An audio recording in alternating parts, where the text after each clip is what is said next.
Hello, কে বলছেন? আপনি আমায় চিনবেন না ম্যাডাম। কে আপনি? আমি সেই ড্রাইভার যে আপনার জীবনটাকে সাজিয়ে দিতে অক্লান্ত পরিশ্রম করে ওই মহাসড়কে মৃত্যুর সাথে যুদ্ধ করেছি। ও আচ্ছা, আপনি চিনতে পেরেছেন তাহলে? আমি তো ভাবছি চিনবেনই না। ফোন দিয়েছেন কেন? আমি ফোন রাখলাম। কয়েকটা কথা বলার জন্য ফোন দিয়েছি, একটু দাঁড়ান। আমি অপরিচিত কারোর সাথে কথা বলি না। সত্যি কথা বলতে কলিজার সাথে মিশে থাকা মানুষগুলোই না খুব তাড়াতাড়ি অপরিচিত হয়ে যায়।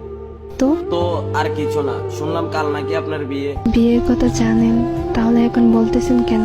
আসলে আমার কিছু ভাই বন্ধু আমাকে বলেছে তো, তাদের কথাটা বিশ্বাস করতে পারিনি, তাই আপনার কাছ থেকে শোনার জন্য একটিবার ফোন দিয়েছি। ঠিকই শুনছেন, কাল আমার বিয়ে।